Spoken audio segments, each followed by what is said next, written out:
Hello everyone, Lytro Storm here, and today I'm beginning another brand new What If series. This one is going to be a series that I've planned out for a long time. What if Chichi was a Saiyan? Now when people typically talk about what ifs like this, they mean that the character uses the Dragon Balls to wish to become one. But I personally don't really like that approach, so instead I'll be making her born as a Saiyan who landed on Earth just like Goku. I'll get into her backstory and everything later, but first I just want to tell you guys to like and subscribe if you enjoy this video. So in this story, we're going to be saying that Fasha, the woman from Bardock's squad, had a child years before Planet Vegeta's destruction. Of course, Saiyans aren't really that loving, so she didn't focus on her too much, mainly focusing on her own missions and stuff. The father did, however, care, asking Bardock about Fasha, and learning that she had died in a setup by Dodoria. Bardock then tells him that he has a suspicion Frieza will attack soon, and so he needs to decide to join Bardock and Gine in sending their child off to Earth. He does so, and Planet Vegeta is destroyed, and the baby girl lands at Ox King's castle. In this timeline, the Ox King failed at having a kid before his wife passed, and so this would be perfect for him. He decides to name her Chichi, and raises her as his own daughter. At some point, the girl would look up at the full moon and become an Uzaru, destroying her father's castle. The Ox King decided to try and hide, as he didn't want it to be lost along with it. And so, this led to the sun rising and Chichi eventually reverting to normal. The Ox King, being traumatized, would take his sword and chop her tail off, worried that this was the cause of it. They would then have their castle rebuilt, and during her youth, Chichi would show a great interest in fighting. Seeing this, her father would put her on a training regimen similar to his days with Master Roshi, and after that, she would train with her father one-on-one every once in a while. This would make her exceptionally powerful, and one day she decides to head outside the castle and meets Yamcha. For reference, her personality is going to remain mainly the same, as we don't want to change her too much. She is still supposed to be Chichi after all. Yamcha tells the girl that he loves her before then knocking her unconscious while she was off guard. Meanwhile, Goku would talk to the Ox King about how he was here for the Dragon Ball, but the Ox King wasn't able to get rid of the fire on his castle. Seeing this, Goku left with Chichi to get the Bancho fan from Roshi, and the old man then returns himself using the Kamehameha wave to put out the fire, and Bulma would retrieve the ball. Seeing this impressive display, Goku copies the technique, and Chichi is more motivated to train once the gang leaves. She proceeds to spar more with her father and learn an actual fighting style from her personal trainers. 8 months later, the Ox King brings her to the Tenkaichi Budokai, and here she would replace Ranfan since she was pretty fodder. With over a decade of training under her belt, she's gonna beat Nam pretty handedly. This leads to her fighting off against Goku in the next match, and she would actually be winning here. However, Goku begins to adapt and uses the Kamehameha to try and eliminate her. Chichi takes a lot of damage from this attack, and this leads to her regrowing her tail. Goku makes the realization that the two are very similar, and Chichi then uses her full power to take Goku down, which impresses him. He has been beaten by Chichi. He's knocked out of the ring. She just won. With this, she knows for sure that he'll marry her now, and this means that she would take on Jackie Chun in the finals, and would do about the same as Goku, if not better. The moon then rises, leading to both Chichi and Goku transforming. The two Uzarus begin to clash, and Jackie Chun takes that time to blast the moon and destroy it. After that, he proceeds to beat Chichi and wins the final match. Goku would then head off to find his Dragon Ball, and Chichi wants to be able to win the next tournament, so she joins Krillin and Yamcha in their training. The Red Ribbon arc takes place with not much really changing, except that Chichi helps out in the Baba tournament and would probably beat 1 or 2 guys. After that, Goku is instructed by Roshi to travel the world for his training, and he does so, leaving our last 3 fighters to train with Roshi. This makes Yamcha and Krillin much stronger, with Chichi being the strongest overall. Very late in their training, Roshi sends them to Korin's tower to climb it and to train with Korin for a day. This gives him more time to train himself in secret, and also puts our 3 a lot higher on the scale. Goku, Tenshinhan, and Roshi are all confirmed at 180 power levels by this point in canon, but here I'd put Roshi a little bit higher, while Chichi also fits into the same as Goku at 180. Yamcha and Krillin would be a bit below that, but not by as much as in canon. Anyway, the whole squad pulls up to the tournament and the roster is decided on. It's gonna stay the same, but with Chichi replacing Manwolf. This means that she's gonna be fighting Jackie Chun like she did before. They'd go at it with Roshi having a decent edge over the girl and managing to outsmart her. Their final struggle comes with the Kamehameha clash, which Roshi would win, knocking her out of the ring. The rest of the tournament then plays out the same from here, but afterward is what would change. You see, Chichi is going to be the one to get Goku's things, since she wants to impress him, especially after losing in the first round of the tournament. She goes off but gets surprise attacked by Tambourine and critically injured. Goku and the gang then dash in to find her body, with the announcer calling a hospital. Goku gets enraged and charges to the sky with the Nimbus to find the person responsible for this. And meanwhile, Yamcha returns to Kame House to heal up his leg, and Krillin goes with Roshi, Tenshinhan, and Chaozu to find the Dragon Balls. Most of the arc is going to play out the same here, with Chaozu and Roshi's deaths, but Tenshinhan and Krillin would both attempt to learn the Mafaba together. They would then approach King Piccolo after learning it, who creates Drum. It would now be a 2-on-2, but Piccolo and Drum would be winning these fights pretty easily. Krillin is nearly killed by Drum, but Goku luckily arrives and deals with both of them on his own. He proceeds to beat King Piccolo, and he spawns his egg as well, and Goku would then head off to train with Kami and get Shenron back too. Kami would then undo the 2 deaths, and the squad would begin their training as in canon, but with Chichi joining in as well. This leads to the gang getting stronger, and with Chichi being the strongest once again, but Goku's training with Kami is superior, and so he is the strongest overall. Anyway, the tournament roster is the same in this one because Chichi was actually part of the tournament in canon. Tenshinhan is going to beat Cyborg Tao, and now it's Goku versus Chichi. Her extra training made her far stronger in this timeline, and this makes Goku actually have to take off his weights and use more power than he expected. This makes their fight a really good one, but Goku would end up winning in the end. He helps her up and promises to marry her after this tournament, and with this she is then excited, and so the rest would play out as per normal. A few differences would be that Piccolo would have to take off his weights against Krillin due to his much improved strength, and Yamcha might actually beat Kami with the Spirit Ball, but he'd get beat by Piccolo the next round. Regardless, the final match is still Goku versus Piccolo, and that all is going to end the same way because neither of them are stronger. After that, Goku and Chichi take off on the Nimbus and begin their life together. During the 5-year time skip, they have a son named Gohan, who would actually be a full-blooded Saiyan. This means that he would actually like fighting, but his potential would be hindered by quite a bit. With Chichi and Goku both being full-blooded Saiyans, they would agree to continue their training in their off time, as well as training Gohan once he's old enough. After the 5 years have fully passed, Goku and Chichi would then take Gohan to reunite with the gang at Kame House. We then see Raditz arrive, seeing Kakarot along with 2 other Saiyans. Chichi and Gohan both had tails, so they were easy to identify, and of course, Goku has his signature hair, and Raditz is going to recognize that. Raditz begins to get angry at his brother that he didn't wipe out Earth, but him finding another Saiyan and breeding with her is pure joy for him. They've got 3 new Saiyans to add to the bunch, and the woman could just add even more. They could repopulate the entire race at that point. Goku denies his request and says that he's not going to join them and be evil, and Chichi adds that she wants to stay here with Goku. No one is going to mess with her family. Krillin is still going to get smacked through the house as in canon, and Raditz attempts to take Gohan. However, Goku and Chichi both attack him as he tries to do this. The 2 manage to stall him for a sec, but they aren't nearly on his level. Goku is probably around a 450, and right now he's wearing his weights, so he's probably more so in the range of the upper 300, while Chichi is around a 350 herself. Raditz leaves with Gohan, telling them to kill 100 Earthlings to prove themselves as true Saiyans. If not, he'll kill Kakarot and take Chichi and Gohan for himself. This enrages the 2, and they're then approached by Piccolo to team up against the new Saiyan. Krillin also wants to go since he is stronger and hasn't died yet, so he could be brought back. The whole reason him and Roshi didn't want to go, in canon, is because they were scared of dying again. And so now the 4 would then head out, with Krillin riding on the baby Gamera since he can't fly and, Goku's taking the Nimbus. The 4 arrived to face Raditz, and so the battle would now begin. Even though there are 4 of them, they're still not going to stand much of a chance. Raditz was confident that Goku and Piccolo doubling their power level wouldn't be enough in canon, so adding 2 people who aren't even equal to them definitely won't do it. Head-on attacks fail since they're much weaker, leaving Piccolo to use the special beam cannon.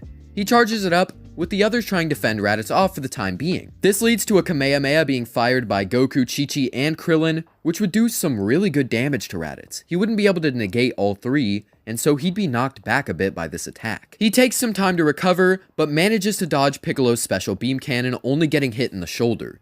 At this point, he knows he's got to go for the dub, so he grabs Chichi by the tail and begins slamming her around like the Hulk did to Loki. Gohan would get enraged at seeing this and would try to burst out of the pod, but his boost would not be nearly enough. We know that full-blooded Saiyans do get rage boosts, but they're not even close to the amount Gohan got. I mean, he literally went from a 1 power level to 1,307, which is a 1,307 times boost. So instead, he's just gonna hit his head on the glass, and the glass is gonna crack a little bit, mind you, but he is gonna fall unconscious from this. Instead, Goku would get angry and would try to attack from the side, but Raditz catches his fist. But then, he feels his tail being grabbed. Krillin asks how he likes it, and Raditz would begin begging to be let go. Goku looks over to Chichi, who is on the ground bleeding from Raditz's previous attack, and would say okay. Goku is holding the same morals here, and so far, it seems like turning people good even when they've hurt people badly has worked. So he's gonna accept this offer to let him leave without anyone dying. He can clearly see that Chichi is nowhere near capable to fight,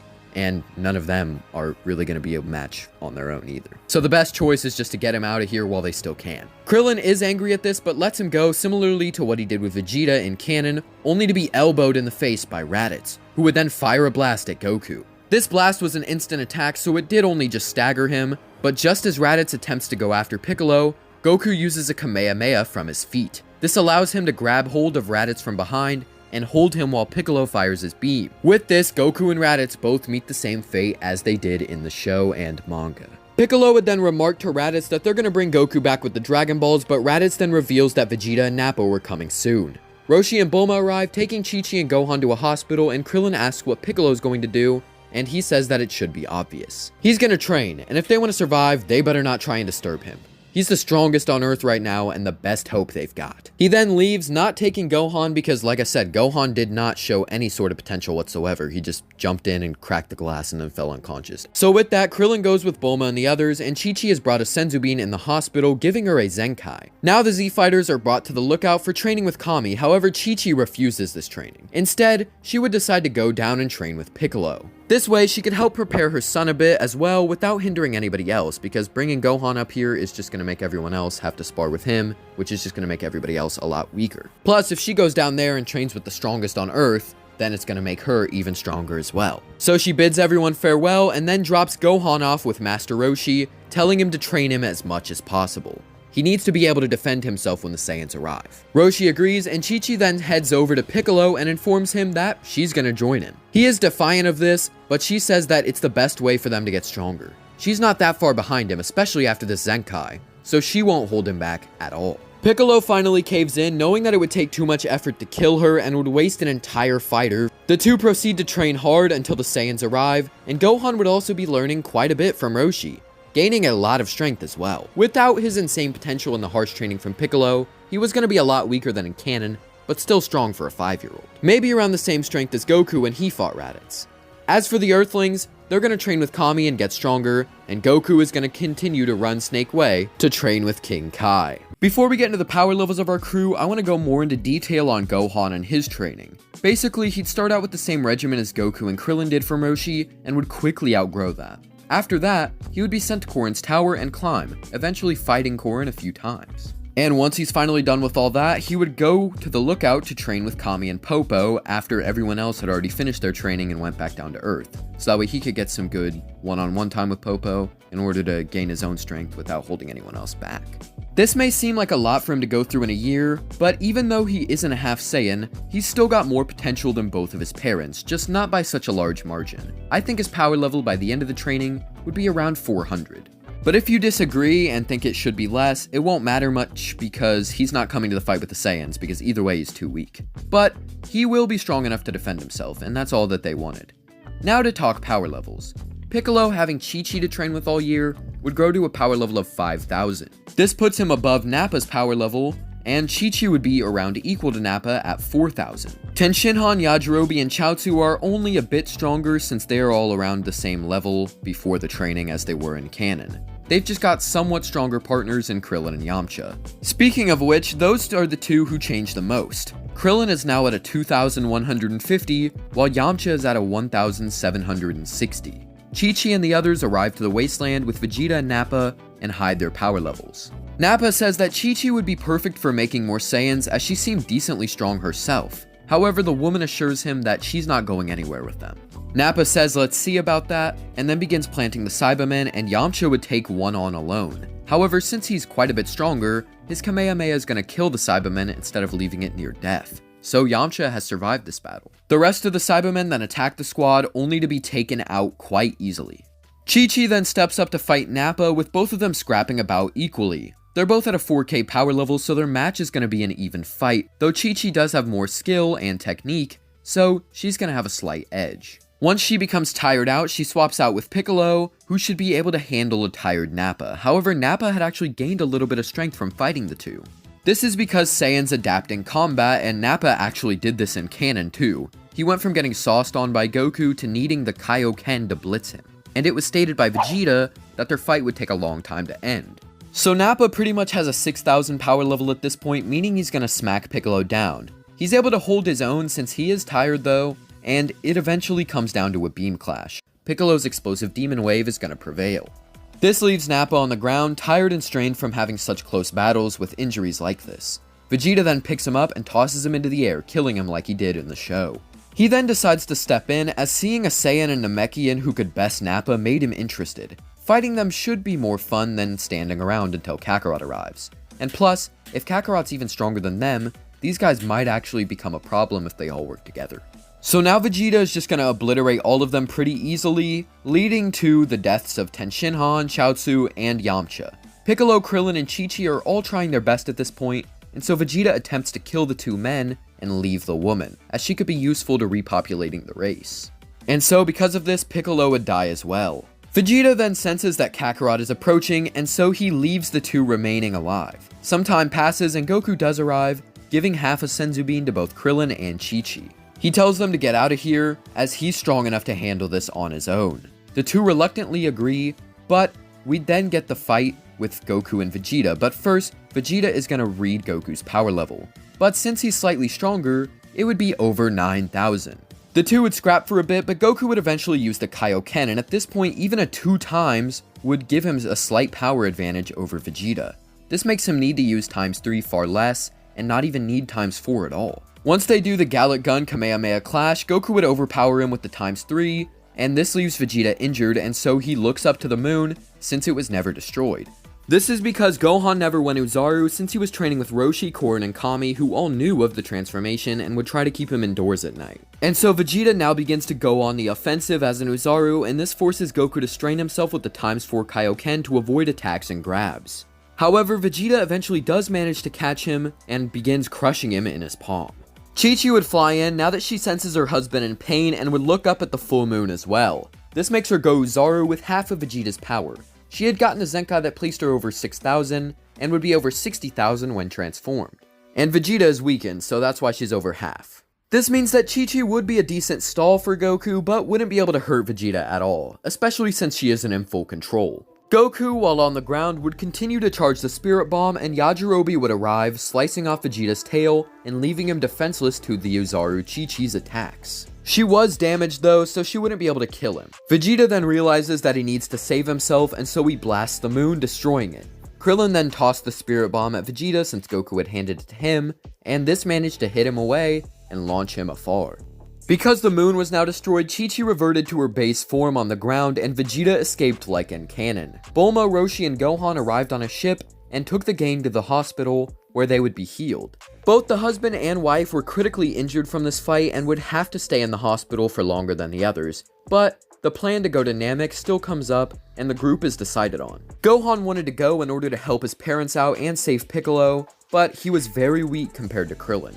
This led to Chi-Chi forcing Yajirobe and Roshi to join them, and if they don't, they wouldn't want to be here when she's recovered. The two agree cowardly, and the four would now proceed to do image training on the way there. Yajirobe and Roshi would also be taught to fly in the days beforehand, as that's pretty important if they're going to be traveling around Namek looking for Dragon Balls. Now after image training, Krillin would be the strongest, with Yajirobe following that, and Roshi's buff form being third. Gohan comes after him, and base Roshi is the weakest overall. Our four would now at least be ready for battle and can hold their own pretty well. When they arrive, they find out that Frieza and his men are on the planet, and so this complicates things. Gohan chooses to go save Dende, and so Krillin has to use the solar flare to escape. The squad then splits up, with Krillin and Gohan and Yajirobe and Roshi. They search for the Dragon Balls, and the first two actually end up finding Guru and get their potentials unlocked. They would then proceed to get the other two and get them unlocked as well. Meanwhile, Vegeta did all the stuff with Zarbon and Dodoria as in canon, and now confronts the gang at Guru's house. But that's when he senses the Ginyu Force. They arrive and Ginyu takes the Dragon Balls before dipping, leaving his men to take these 5 out. Goldo proceeds to get cocky and say that he'll take all 4 of the weak ones out. This means that Krillin, Yajirobe, Gohan, and Roshi would all face Guldo, which would be a hard match. But I think that the gang would be able to do it without Vegeta's help. There's 4 of them, and they're only getting stronger over time due to the unlock. So they'd be able to cut Guldo off at some point before he can freeze them. The gang manages to knock him unconscious, and now Recoome steps in to fight Vegeta, and that fight ends up the same, but Krillin and Gohan help out where they can. So when Goku and Chichi arrive, they give Gohan, Krillin, and reluctantly Vegeta all Senzu beans. The two had been training in the gravity ship on the way there, and are now insanely powerful. Now with this time, I think that Chichi would actually be able to surpass base Goku, and this is because he would be using the Kaioken a lot when sparring. And so Chichi is just going to have to face off against someone who is even stronger than their base form normally is, which is just going to make her adapting to that power. I'd put Goku at 160,000 and Chichi at 180,000. The two now proceed to slap the entire Ginyu Force, with Chichi actually killing Recoome herself for hurting her son. Ginyu attempts to take Goku's body and succeeds, but Chichi is able to smack him down afterward. This forces the captain to swap bodies with her, which allows Goku to jump in the way and get his body back. Chichi then blasts the injured Ginyu and kills him with a single blast. Goku is then put into a healing chamber, and Chichi and Vegeta are forced to put their differences aside for now.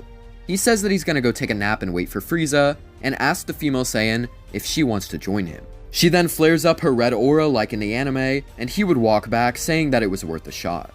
The squad, now seeing the opportunity, would then summon Porunga and wish for Piccolo to be brought back and teleported to Namek. And that's when Frieza arrives. And Vegeta does as well. And Guru also dies. Chi-Chi steps up to hold Frieza back, and Vegeta would tell him to transform. After being told to transform, Frieza obliges and begins obliterating everyone pretty easily. He also smacks Gohan away, which would enrage Chi-Chi, and I think that this is where I get to add something in that is kinda cool. So there are 2 times where Chi-Chi is depicted as having a red aura when angry. This is during the Z filler with Marin, and in the Dragon Ball Super anime when she's mad at Gohan. It is named in the old Dragon Ball trading card game as Red Blazing Aura. I think it would be cool if we used that in this story. People joke that it's some derivative of the Kaioken, so now that Chi-Chi has directly trained against Goku using the Kaioken, why not make that true? When we see this form in the show, she doesn't take any sort of damage, she just turns it on and off pretty casually. So I think that it would be a weaker form of the Kaioken with no bad drawbacks. It would hurt a bit, but not nearly as much as the real thing, and it's only usable for a short amount of time. We'll say that it's just a consistent 4 times boost when she uses it. This places her power level at 720,000, which is going to be able to catch Frieza off guard and actually deal some heavy hits to him. Of course, she does lose her anger, and that causes the form to dissipate. Frieza regains the upper hand and proceeds to slam her pretty easily. It is then that Piccolo arrives, having fused with Nail, but this time he's a bit stronger. This is because his training with Chi-Chi made him stronger, so when he trains in Otherworld, he's going to get the same boost, but on a stronger base. And then he's going to fuse with Nail, once again on a stronger base. He would arrive and beat the crap out of Frieza while weighted, pushing him to his 3rd form. Now Frieza has the edge, but Piccolo is still able to hold his own once he takes off his weights. Vegeta realizes that he needs to gain more strength, and so he asks one of the Earthlings to blast him, with Dende healing him afterward. Chi-Chi catches on to this, and tells him to do it to her as well, as she didn't want Vegeta as the strongest in this case. He could still be evil, and if they do manage to beat Frieza somehow, then they definitely don't want him having the upper hand on them. Gohan also wants this, as he wants to help, and he's a full-blooded Saiyan, so he's down to do whatever it takes to get stronger, and so Krillin, Roshi, and Yajirobe would then line up to blast them, and Dende proceeds to heal them all as he goes into his final form. This puts Vegeta's power level at a 2 million, Chi-Chi at a 1.8 million, and Gohan at a 1.6 million. At this point, the two combat the Emperor and smack him up pretty handedly, finally working together. Dende attempts to heal Piccolo, and Frieza tries blasting him, but Chi-Chi takes the attack. This makes Piccolo get healed before Frieza uses more speed to take out the young Namekian. Now, all 4 fighters would attack, and manage to outmaneuver Frieza and beat him down. However, he would simply power up in order to smack them all away.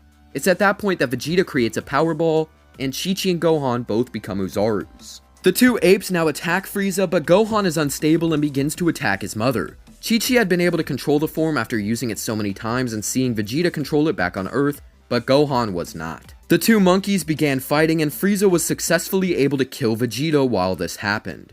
Yajirobe was able to cut Gohan's tail off while he's on the ground, but Frieza would be able to handle Chi-Chi on her own pretty well. He then slices off her tail with a death slash. It is then that Goku would arrive, but with a 5 million power level instead. He would take over, using the Kaioken to balance himself out against Frieza. When he does a ×20 Kamehameha, this is going to do some insane damage to the Emperor. His power level would reach 100 million, and with the Kamehameha, it would be even higher. This actually heavily injures him and is basically going to leave him like the Spirit Bomb did. And with that, the gang thinks that they've won, and so Chichi kisses Goku. However, that's when Frieza would get enraged. He'd had to deal with so much at this point that it's unreal. First, all of his forces were killed, then he has to transform a bunch of times, he has got to deal with some Namekians, Uzarus, and now some freak with a red aura, and not to mention that he lost all possibility of his wish. And so his death beam is fired through Gohan instead of Piccolo. He then lifts Krillin and blows him up, both of these things enraging Goku and Chichi. The two Saiyans then transform into Super Saiyans, with Chichi being at an 80 million power level and Goku at a 250 million power level. They would easily smack the Emperor down even as full power. Piccolo would also proceed to grab Gohan's barely living body and get out of there as the two Super Saiyans go crazy. This leads to Frieza 100% being killed this time, as Chichi wouldn't be merciful at all, and if Goku somehow did give him his energy, when he uses it on Goku, he'd be overpowered and killed easily. So either way, Frieza's dying on Namek. Chichi, being weaker than Goku was in canon, would fall unconscious shortly after this battle. Luckily, they had stopped Frieza from blowing up the planet, so they wouldn't have to try and escape. Kami brings everyone killed by Frieza's men back to life, and Dende teleports everyone who wasn't born on Namek back to Earth. So now with a year and a half of training, Goku, Chichi, and Gohan are all going to get really strong. Granted, Gohan is only training half the time, as Chichi does still want him to at least finish school. She was raised with proper teachings and stuff, so she's going to make sure that her son becomes smart as well, as she doesn't just want him to become some strong fighter. Especially not after the trauma she went through on Namek where he nearly died, which by the way, this would give Gohan a pretty good Zenkai. But she does still allow him to train in his off time, as I said, and she's fine with him becoming a fighter once he's, out of the house and is old enough. I'm not going to be diving into the future timeline with this one, as Gohan would be far stronger and would sauce on the androids with no difficulty with years of training. This means that they wouldn't travel to the past, which is really boring. So instead, we're just going to be saying that Trunks arrives as per normal, and is surprised to see Goku there and no Frieza or King Cold. He quickly realizes that this must be some weird version of the timeline, but would be unaware of Gohan and Chichi being Saiyans. This would be because neither of them had tails, and it wasn't a visual difference that he could distinguish. Anyway, he still warns them of the androids and gives Goku the heart medicine before leaving.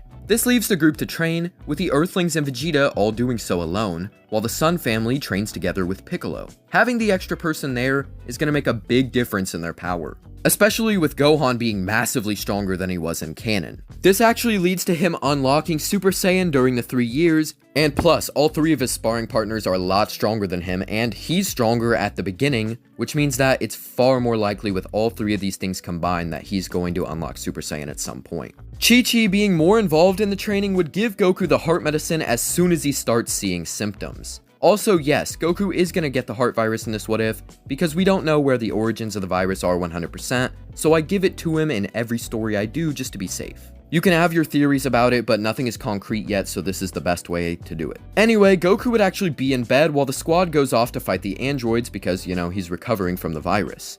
Yamcha gets his energy taken by Android 20, and Chichi would fight 19 instead of Goku. At the same time, Gohan would fight 20. And by the way, the art for Super Saiyan Chichi was actually done by Ryu Alex, which you can find his Instagram in the description below. So thank you for making this art piece for me, and yeah, we're gonna continue on with the video. The 2 Super Saiyans would be slamming them without contest, since even a weakened Goku was able to match 19, but Gohan and Chichi aren't weakened at all. This leads to the mother and son easily killing 19 and nearly killing 20, however he is able to blind them and escape. This leads to him being stopped by Vegeta, who is in his Super Saiyan form as well. He also doesn't let anyone kill him, as he had agreed to bring him the stronger androids. And so, 16, 17, and 18 are brought out, and 17 kills Jiro as well. Vegeta then attempts to fight 18 and does a little bit better than in canon, but still fails in the end. Future Trunks, who had arrived earlier, charges in, and so does Chichi, Gohan, Piccolo, and Tenshinhan, and the 6 would actually manage to beat down the 2 androids quite a bit, but they would be beaten in the end. 18 then kisses Krillin like she does, and then dips, leading to the gang going to see Goku. He has fully recovered and suggests going into the time chamber. However, Chichi wouldn't want Vegeta to go in first as he may try something that could jeopardize them. And seeing as the situation was urgent, I think Chichi and Gohan would train together as Goku wanted the next generation to succeed him. And so the two trained for 24 hours and unlocked grades 2 and 3. Meanwhile, Piccolo would fuse with Kami and investigate Cell, and afterward he fights Android 17, but since he is a good bit stronger, he would last longer than in canon. But once Cell has arrived, it's up to him, Goku, and Trunks to stop him from absorbing the androids. But this is of course going to fail as Cell is just too strong for them, and 17 is too cocky to let Cell get away. He absorbs 17 and proceeds to slap 16, but would then be stalled by Tenshinhan's Neo Tri-Beam. Chichi and Gohan would both show up in their new forms of Super Saiyan, and they quickly save Tenshinhan and the others from death and give them Senzu Beans. Goku asks his wife if they can defeat Cell, and she nods her head yes. He then asks her to let Gohan do it to symbolize the next generation winning. She agrees, and so Gohan shows off his new form, Super Saiyan Grade 2. This is easily able to blitz Cell and slam him with no difficulty. And Gohan would even remark that he could have won in his regular Super Saiyan form, but he just wanted to show off. Cell would beg to let him absorb Android 18, as he could give him a true challenge then, and Gohan would actually be kind of interested. If you thought half Saiyan Gohan was cocky, full Saiyan Gohan is gonna be a monster when he's winning this hard. However, Chichi would quickly charge in, as Gohan was thinking, and kill Cell in a single blast. The boy asked his mom why she did that, and she responded that she couldn't let him get any stronger. Gohan would kind of get angry with her, but of course it is his mother, so he won't lash out. Goku also expresses disappointment in Chichi getting the kill instead of Gohan, but they beat Cell, so it's a dub nonetheless. Krillin vouches to leave 16 and 18 alive as they seem to be good people and maybe even resurrect 17 once they get new Dragon Balls. The gang agree, but now they need to get new Dragon Balls. And so Trunks needs to train in the time chamber as well in order to kill his androids. I think Chichi would be cool with Trunks and Vegeta going in now, as she was now really strong and Gohan was even stronger. They could probably handle Vegeta if he tried anything. So the father and son enter, and don't train together much, as they didn't in canon either. At the same time, Goku and Krillin would ride a ship with Bulma to Namek to ask for some help with Guardians. Once they've arrived, Dende is chosen to return to Earth with them, and so they do that. When they make it back to Earth, a few weeks have passed, and Trunks has already left to his timeline. Vegeta thankfully didn't try to kill everyone, and Piccolo also went into the time chamber on his own. Goku would then go into the time chamber with Vegeta to properly train with him, and this would be highly beneficial for both parties. For Goku, he'd be training with someone far stronger than him, so he'd be getting a lot more powerful. And for Vegeta, beating up Goku is gonna make him feel a bit of closure and allow him to ease up on becoming less of an enemy. Plus, both of them would achieve grade 4 here. After this, Goku would proceed to have another child with Chichi, who would be born a week or so later than in canon. This is, of course, Goten. The family would then proceed to train hard over the 7 years, with Gohan training in his off time as per usual. However, he was unhappy with this, as he wanted his main focus to be getting stronger. Maybe that will change something going forward. So, Goku and Chichi would both be training during the 7-year time skip while also taking care of their new son. Gohan would also be training, but less so. As I've said in previous parts, he was still attending school because Chichi, while okay with him training, wants him to be smart as well. This doesn't sit right with Gohan as he wants to take over and lead the next generation of fighters. He knows that's what his father wants, but he can't ever surpass him if he's only half training. He's slightly stronger than his mother at this point, but neither of them are as strong as Goku. Because Gohan is mainly just trying to rush through school and, he's spending all of his extra time trying to train to prove himself, this leads to the Great Saiyaman thing never happening. He does still meet Videl, but basically shuns her. He's got no time for her whatsoever. So after the full 7 years have passed, the gang would participate in the next Budokai. Goten is going to easily slap Trunks in the junior division since he had been training with his mother, father, and brother for the longest time. The real tournament would then take place, but Spopovich and Yamu would interrupt, and after that, the squad leaves for Babidi's base, and Dabura attacks Kibito. But luckily, Gohan was on his guard and instantly charged in to catch his hand and slam him into the ground. Dabura then escaped into the lair, and now our gang is gonna fight Babidi's men. It would be Goku, Vegeta, and Gohan like in canon, and first Vegeta would kill Pui Pui, then Goku kills Yakon, and now it's Gohan versus Dabura. But this fight is going to be pretty much overkill. Gohan would easily handle this guy with barely any powering up whatsoever. I mean, Deborah was barely managing to fight with a weaker Gohan in canon, but this one is way stronger. Chichi would tell him to end the fight, but Gohan refuses. He smiles and says that he wants to fight that Buu guy. Deborah would then smirk at this, and Babidi realizes that this Saiyan might be of use. Vegeta had become much more docile after 7 years of battling Goku, so Gohan is Babidi's only hope at resurrecting Buu at this point. And so the sorcerer taps into the hidden evil and anger Gohan had within himself, and this gives us Majin Gohan. At this point, Goku and Chichi would say that they're disappointed and would try to reason with their son, but it fails. The squad is then teleported by Babidi to a wasteland. Babidi doesn't think that Gohan would kill random civilians, as he was barely able to get any evil out of him at all. Gohan remarks that Chichi was always holding him back from his true power. He should have been the one to defeat Cell. He should have been training his whole life instead of only doing it in his free time. He wanted to protect Earth and surpass his father like he himself wanted. But she stopped him from doing that, and now he's got to show them all that he can. The only way to do that is by bringing back and killing Majin Buu. That way, he proves his strength as a defender of Earth. He can take on any challenge. Goku tries reasoning with his son, saying that this isn't the way, while Chi-Chi tells her son that she just wanted what was best. Gohan asked his parents to fight him, as that was the only way to bring Buu back. Chi-Chi and Goku both transformed into Super Saiyan 2s, however, both of the Kais, Shin and Kibito, would stand in front of them. They can't fight him, they can't release Majin Buu. Of course, our couple disagrees, and so they would both aim their hands toward the two Kais and force them to step aside. Vegeta told the two to come with him to stop Babidi, as this was a family matter between Saiyans. The two then left with Vegeta, and they flew toward Babidi and Tabora. At that point, Goku and Chi-Chi would proceed to fight against their son, but would be getting slammed pretty badly. Goku originally had been training in Otherworld, which allowed him to stay even farther ahead of Vegeta so that he needed the Majin boost to catch up. But here, Goku trained on Earth with Chi-Chi and sometimes Gohan. So at this point, Gohan with such a boost would outscale Goku and Chi-Chi even more so. This forces the two to work together, but Gohan is still going to be beating them pretty easily. They really did not have a chance against Gohan, and he would be inclined to not hold back to let them do good hits. This leads to Goku ending up on the ground with Chi-Chi telling him to stay down. She's got a plan to deal with this. Chi-Chi tells Gohan that she's been holding back a power for a while. She then begins powering up, and a red aura surrounds her typical Super Saiyan glow. As her anger swells, so does her power, and this allows her to use the Blazing Aura technique with Super Saiyan 2. It's stated in Super that Goku was only able to combine the Kaioken with Blue, because Blue had a calm feeling and good ki control, and because it was really strong. This is why he couldn't combine any of his regular forms with Kaioken except in the Pikkon filler. But if you remember correctly, I stated that this derivative of the Kaioken didn't have any sort of crippling drawbacks. So she would be able to use this power in tandem with Super Saiyan 2 for short periods of time.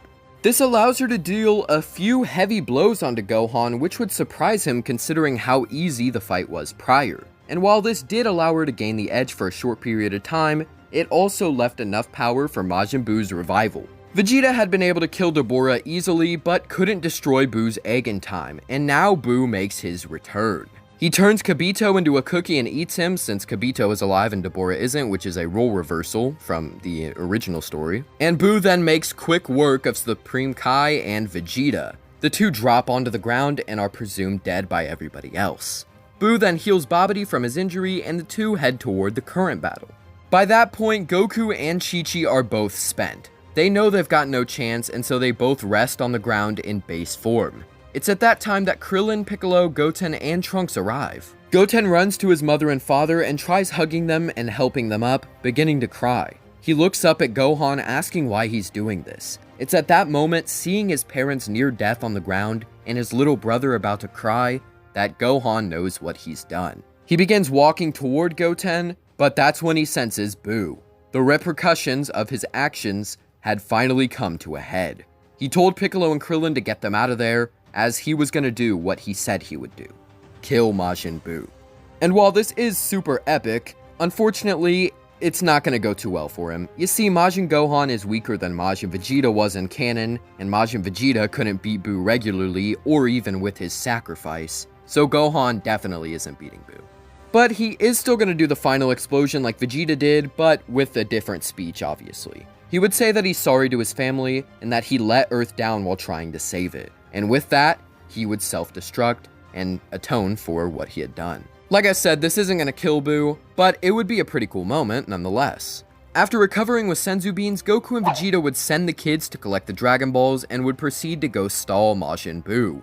Chichi does so as she feels responsible for doing this because of Gohan. She would cycle through all of her Super Saiyan forms and would end off with her Super Blazing Aura. She would still be weaker than Buu, but would give him more of a challenge than Gohan did. This is because she had adapted during the fight with Gohan and gained some more strength. But in the end, she promises that she'll bring him someone stronger than anyone before if he just waits a few days. He reluctantly agrees, killing Babidi and letting Chichi go. The group would summon Shenron and wish for everyone to be brought back to life. This does revive Gohan, and he reunites with his family. He asks why they brought him back, and they respond that they need him. They've got to fix this mess, and he would be valuable help. Plus, he can make up for it. Meanwhile, Kibito was also revived and rushed to go heal Shin and Vegeta. The three then go off to the Supreme Kai's planet, and Vegeta trains with the Z-Sword instead of Gohan. Back on the lookout, Goku, Chi-Chi, and Gohan all proceed to enter the time chamber, and they all go in at the same time, but it does lower the amount of time to train. Right now they're set for 2 days, which would only be 32 hours because, they've got an extra person there. This does allow them to get stronger though, since they've each got 2 sparring partners, all relative to each other. Of course, Majin Buu would eventually split apart after befriending Hercule and become Super Buu, which leads to him heading to the lookout early. And so Piccolo slowly retrieves the 3 from the time chamber and they step outside. Buu asks which one of them is going to fight him, but Chi-Chi says that all of them will. And so the battle now begins. Let me start this off by saying that in Super Saiyan 2, Gohan is the strongest of the 3. But that said, none of them are nearly on the level of Super Buu. He's gonna slam them all with relative ease. But Chi-Chi stacking her Blazing Aura would allow her to begin affecting Buu, especially with Goku and Gohan backing her up.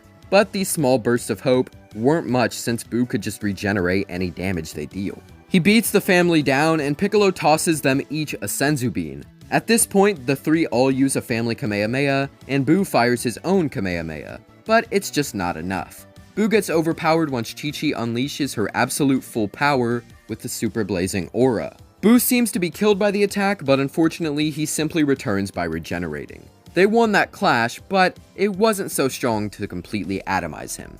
This left the 3 without hope, and that's when Vegeta arrives. And during his Z-Sword training, he had broken the Z-Sword, and released the Elder Kai who, gave him the unlock. Of course, this process of getting his potential unlocked was very annoying and tedious to sit through, but he just did image training the whole time to keep himself at bay.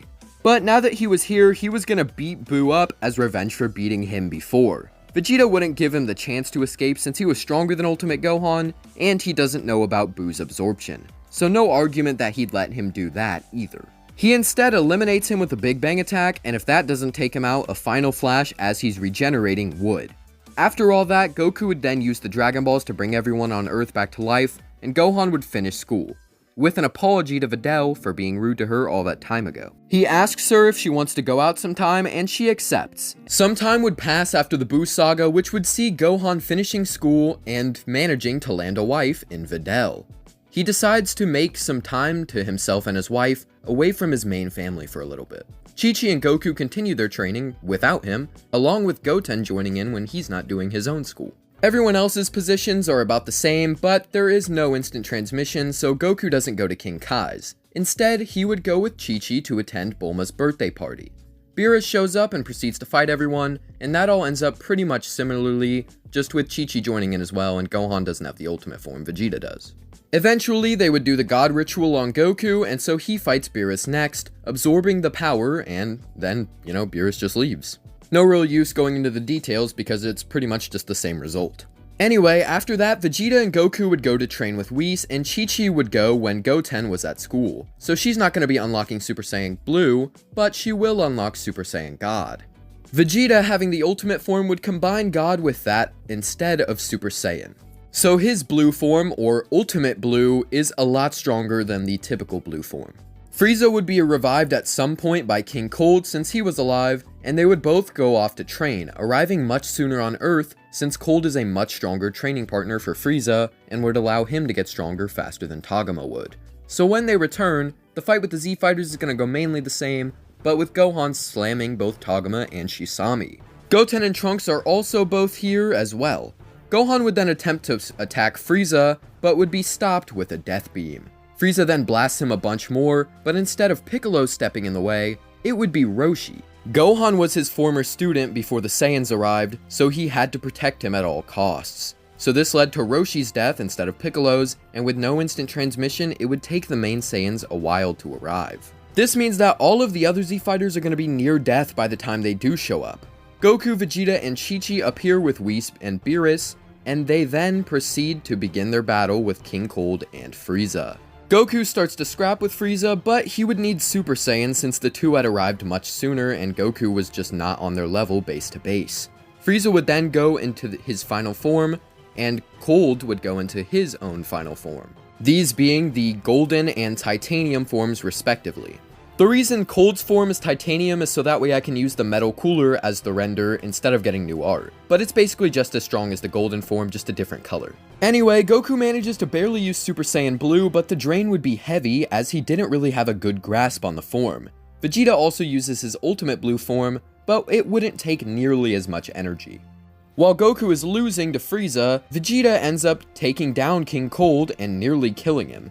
He pleads, saying that he will never do anything bad to them ever again if they let him go. He could still kill Frieza and become his new son if he wanted to. Of course, Vegeta is not going to accept this offer, and so he just kills him. He then proceeds to take the place of Chichi and Goku, who were just beaten down by Golden Frieza. Vegeta now slams the Emperor and just obliterates him, leading to him being on the ground and trying to blow up Earth like he did in canon. But Whis does rewind and Goku ends up killing him himself. After this, Gohan would decide to begin training seriously with Goku and Chichi, of course on the side of having his normal life. He isn't going to be a scholar or anything like that though, instead he'd probably take on some sort of work that he could use his enhanced speed, strength, or durability for. That way he can get money really fast and really not have to work that much at all. The Universe 6 tournament would come around and Piccolo and Buu would be replaced with Chichi and Gohan. So Chichi is going to enter the time chamber to catch Gohan up, and then Goku and Vegeta will go in next. They only get a day and a half each though instead of 3 years total, because, you know, 2 of them are using them each. So now having been caught up with their counterparts in canon, I would say that Goku, Chichi, and Vegeta are just as strong as them, with Gohan following behind by quite a bit. He would be up first though against Botamo, who he manages to knock out like Goku did using strategy. Up next is Frost, who would be having the edge on him in Super Saiyan 2. This made Gohan angry, as he wasn't even capable of making Frost transform at all. And so he would do his best to unleash the power he had learned during his recent training. He screams out and reveals Super Saiyan God. Now he is just gonna batter Frost and make him go into his final form. But Gohan is insulted when he uses his third form instead, and so he would just slam him around some more. Frost finally decides to reveal his full power, and so now the two would scrap, but Frost is going to be able to dominate in this fight, as Gohan just wasn't strong enough to contend with his power. Not yet at least. He ends up getting knocked out of the ring, and Frost now goes up against Goku. He's gonna just be slamming him in Super Saiyan like in the show, but he's still gonna get poisoned. Next would be Chichi, who would easily beat up and eliminate Frost. She then fights against Vegeta, beating him the same way Vegeta did as in canon. Kaba is next, and so she would beckon him to use Super Saiyan, but he doesn't know how, which makes her confused, and so she ends up making him transform. She then goes into Super Saiyan 2 and tells him to master the first form and then ascend to this level. He thanks her and then gets one-tapped off the ring. The final opponent would be Hit, who Chichi would actually manage to do well against, however Hit would still manage to take her out. Vegeta goes next, but with Ultimate Blue and having seen Hit's fighting style, he's gonna win easily. Beerus would then use the Super Dragon Balls to bring Champa's Earth back, and the gang returns home. Future Trunks eventually arrives, going on to that arc, having gone through the same thing he did originally. Only this time, since Vegeta beat Hit, it's gonna be Vegeta Black instead. He chases Trunks into the main timeline, and Vegeta would beat him up. He would then want to go investigate Zamasu himself, and so he would do so. Once the time machine is finished being rebuilt, Goku, Vegeta, Chichi, and Trunks head into the future. Vegeta Black is going to get trashed at first, but then he unlocks Super Saiyan Rosé. However, because Vegeta has Ultimate Blue, he's still gonna be winning. But Zamasu appears, and so they aren't able to win. As Vegeta is taken down, future Yajirobe manages to save him, and the gang returns back to the main timeline. Goku would go with Beerus and Whis to erase Zamasu, and so Vegeta would train in the time chamber. Meanwhile, Chichi would focus on trying to perfect something she had been working on for quite a while. Eventually, the four are ready to make their return to the future, and so they do so. Vegeta is once again just gonna trash the clone of himself, and the others are gonna be able to beat up Zamasu. Vegeta isn't gonna let this copy continue to get stronger, and so the massive power difference would be enough to nearly kill him. This made Zamasu nervous, as his only success was his immortality, and so he fused with Black early this time.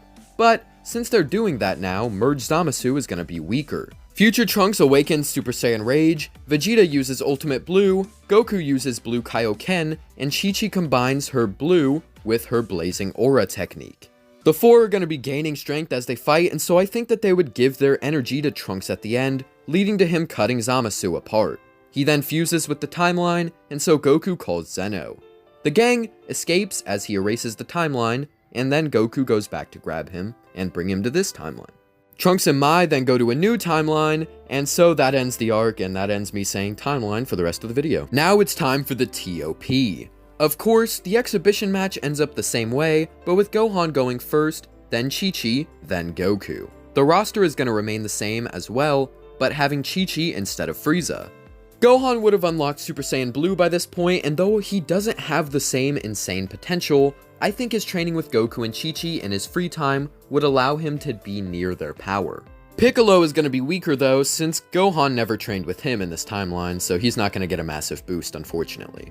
Goku and Chichi are both stronger than Goku was in canon, and Vegeta's Ultimate Blue was the strongest on the team. Heading into the tournament, I don't really think that much is going to change overall for the beginning. Other than that, we would see Gohan and Chichi team up a few times. One of these times would be against Saunel and Purina, where they would both quickly eliminate them. Once Goku has used Ultra Instinct Omen for the first time, Caulifla would attack him. Eventually, we'd get to the point where Kale jumps in, and so that's when Chichi shows up as well. She wasn't going to let them both fight her husband. Instead, she was going to show them what real female Saiyan power was. And so she uses Super Saiyan 2, and with Goku, they're able to handle them pretty decently. Eventually, they'd have to ascend to Super Saiyan God, and the both of them together would just be firing blasts from their fingers to cut them off at every turn. The couple then prepare to eliminate the two girls, but that's when they combine into Kefla. At this point, Chichi immediately goes Super Saiyan Blue, and Kefla would be telling her to calm down a bit. She wanted to have some fun in her base form, but Super Saiyan will have to do, I guess. Goku then goes blue as well, and the two would both fight against the fusion. But they'd need to use their power-ups, Kaioken and Blazing Aura, in order to do anything significant. Chichi would be yelling at the fusion while fighting, saying how she wasn't gonna let her hurt Goku. And that's when Kefla turns her attention specifically towards her. She tells her that she's really annoying and would be about to ring her out. However, Goku then charged in with Kaioken to take the attack. This hit proved enough to make him go Ultra Instinct Omen once again, and so he would quickly beat Kefla and eliminate her like he did in the show. Goku's body would then give in, and so Chichi would try to spare a little bit of energy for him. He thanks his wife, and the two continue on. They both eliminate Universe 2's warriors together, and eventually help defeat Aniraza. With just the Pride Troopers left, Chichi would now have to go help Gohan fight Dispo. But they would be able to defeat Dispo without having to lose Gohan in the process due to her Blazing Aura technique. And plus, she's gotten stronger as the tournament went on. Vegeta would also not unlock Blue Evolution, since he had Ultimate Blue and not Super Saiyan Blue. But luckily, Chichi would actually unlock that form after Toppo eliminates Gohan. So with that, she's able to take Toppo out without doing a self-detonation. It would be very strenuous though, so she'd need time to rest. Vegeta, Goku, and 17 would then fight off against Jiren, leading to 17 self-destructing. At that point, Chichi would be at her full strength and would do her all against the foe.